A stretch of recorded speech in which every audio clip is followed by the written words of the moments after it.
Hello, everyone. Happy Hi. Monday. We are the Hatch Homes Group. This is our Monday market update. Thank you so much for joining us. Today, we're going to talk about spooky observations.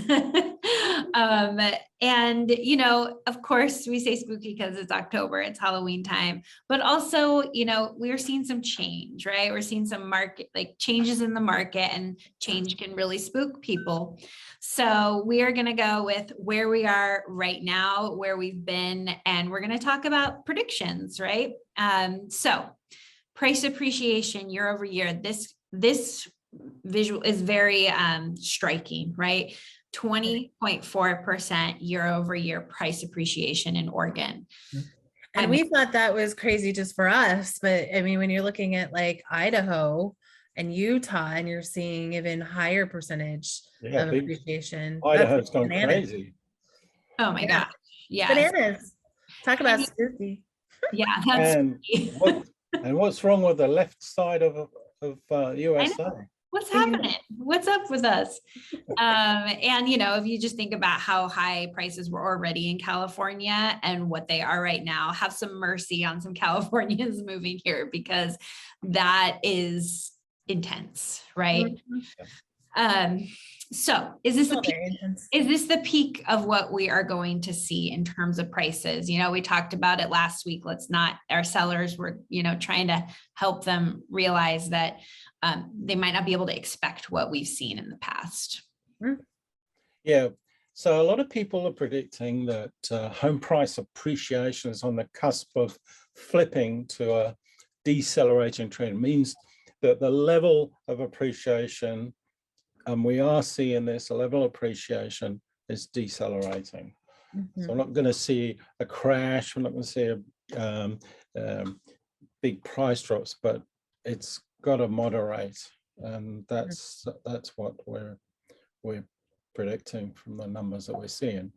There has also been this myth that the pandemic slowed activity down, and it has in a lot of areas, but not real estate. And you can see here that we're actually busier than we have been in 2019. This is the number of transactions.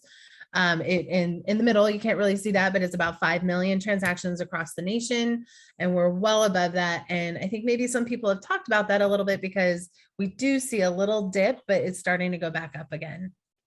We're still higher than 2019. It's still higher than 2019. Yeah, 20. Yeah, that's a big point. Yeah. So we wanted to talk about mortgage rates. We've talked about this in the past weeks, and we're now seeing some movement, significant movement. And there's a real possibility in the coming year that this could affect prices. So we know what's affecting this, and we're going to see some flattening of nothing like the crash we saw. It's completely different, but it's going to have some effect. So I thought we'd have a little look at the effect.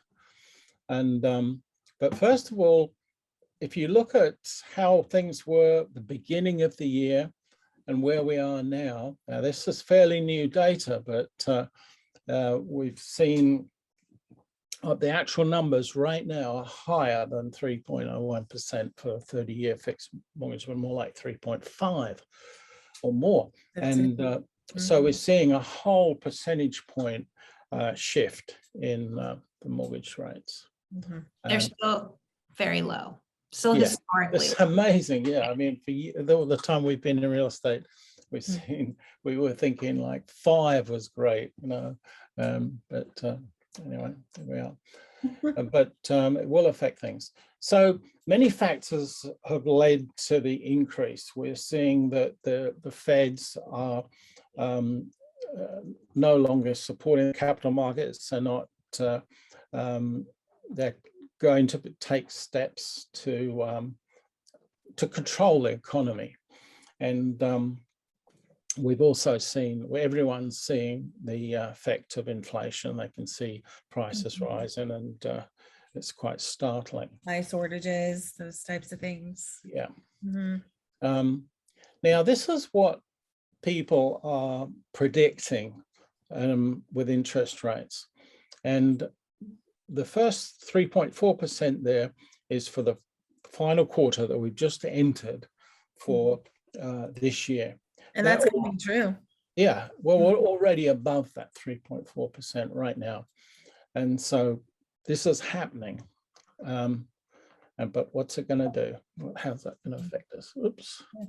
And that can affect you. I mean, when you see how that is going up to 3.7, this is an example of your purchasing power.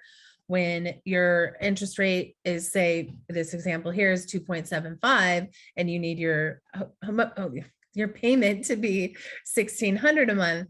If that goes up by a percentage and up to 4%, then you're losing on almost $60,000 in purchasing power.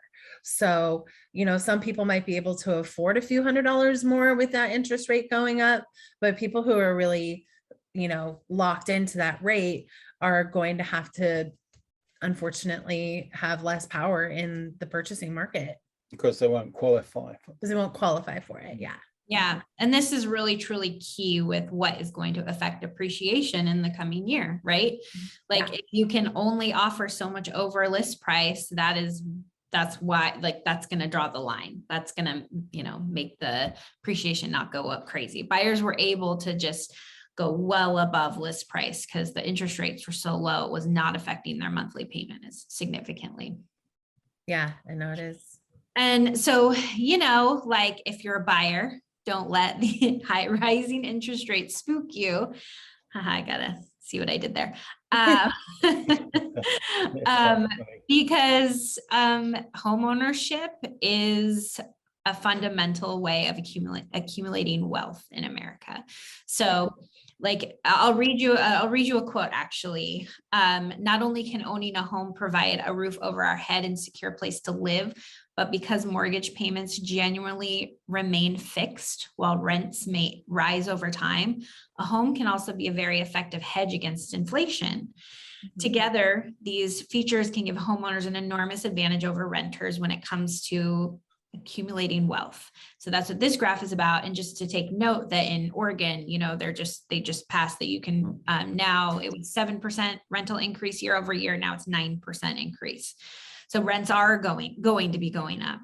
And this is like, you know, in 5 years, you know, like with not even like a huge appreciation, just with like a, you know, a regular, I guess, appreciation, a healthy appreciation, you could, in 5 years, you could accumulate over 100,000 in equity. Like what would $100,000 do to you in a year?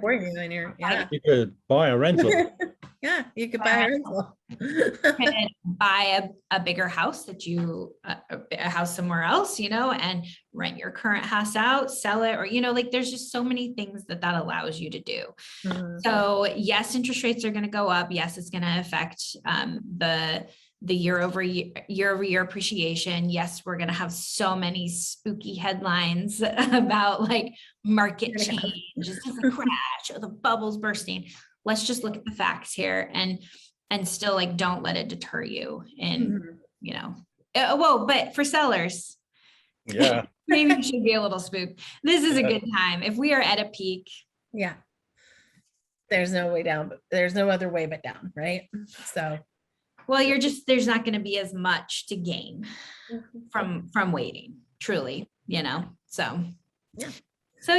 Hopefully that was helpful for you guys. Yeah, thanks for tuning in. Let us know if you have any questions. As always, have a great week. Have a good week.